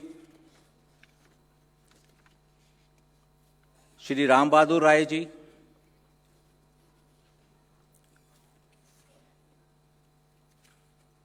श्री गुरुमूर्ति जी, और उन सबसे ऊपर हमारे कन्वेनर श्री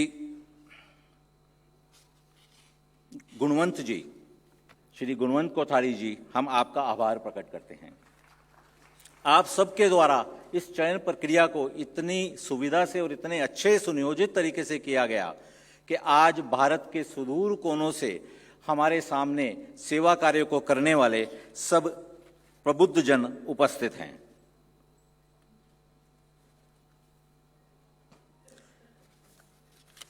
इस सारी प्रक्रिया को प्रारंभ किया जाता है हमारी चयन समिति के द्वारा।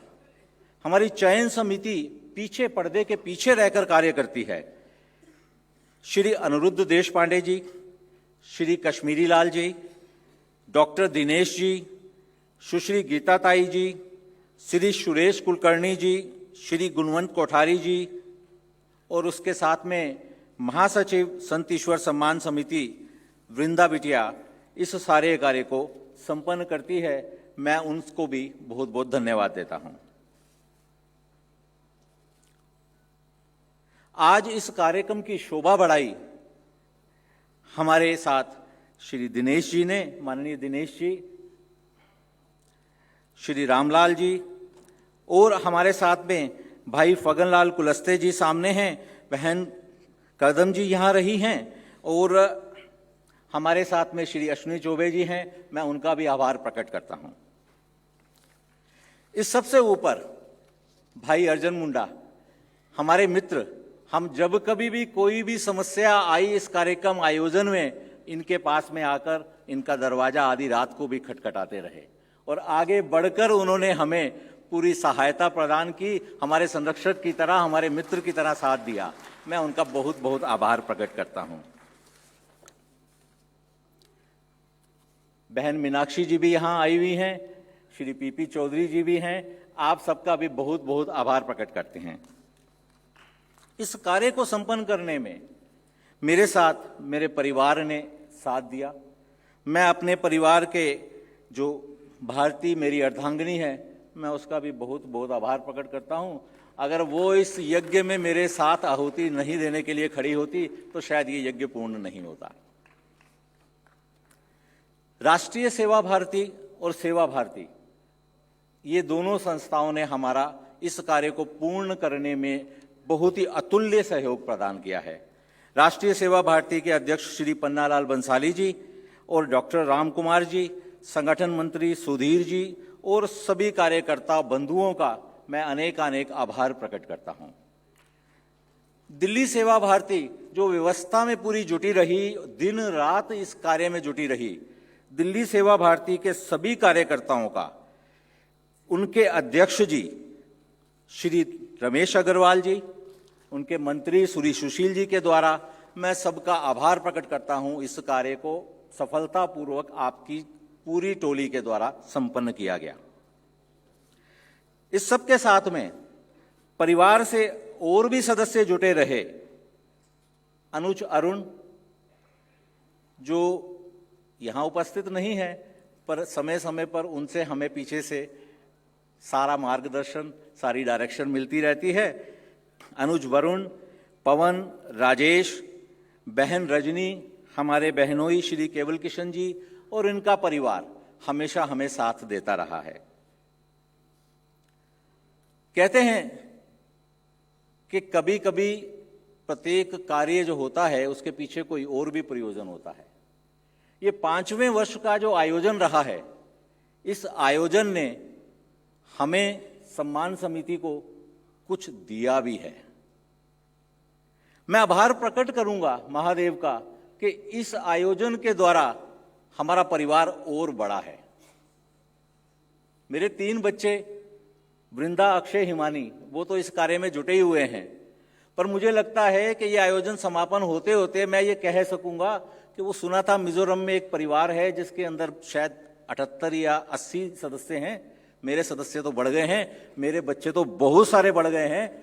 इस सम्मान समिति में आप जो आज ये कार्य देख रहे हैं, इस कार्य के पीछे जुटे हुए जो बच्चे हैं हमारे, उपासना, पुनीत, अर्जुन, नवनीत, सागर, सलील, आरती, सुरभि, मयंक, रंजन, गीता, श्रवण, रश्मि, प्रीति, ग्रीश, नवीन जी, अभिनव जी, और मुझे लगता है काफियों के नाम मैं छोड़ भी रहा हूं। ये सब के सब इस सम्मान समिति से अब जुड़ चुके हैं, हमारे परिवार का सदस्य बन गए हैं, और मैं ये कह सकता हूं कि मुझे इतने सारे बच्चे इस सम्मान समारोह के कार्यक्रम के बाद में मिल चुके हैं।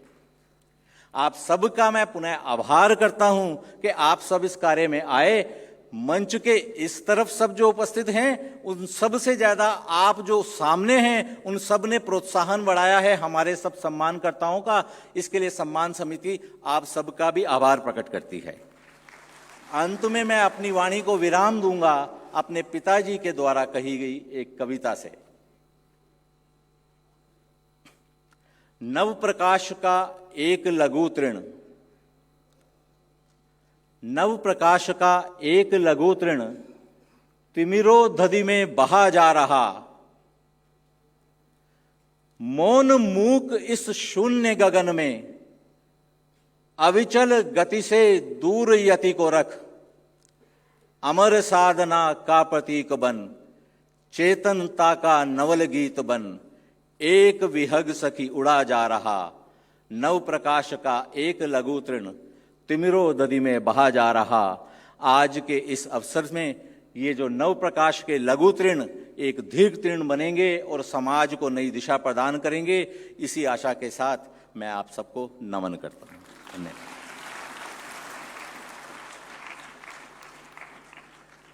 सम्मान समारोह को विस्तार देने के संकल्प के साथ इस वर्ष का संत ईश्वर सम्मान समारोह का समापन करने की हम आप सबसे आज्ञा चाहते हैं। समापन के साथ सम्मान प्राप्तियों और विशिष्ट अतिथियों के साथ एक सामूहिक फोटो होगा मंच के समीप और होगा चाय पान। हमें अगले संत ईश्वर सम्मान समारोह तक दीजिए आज्ञा। नमस्कार और धन्यवाद।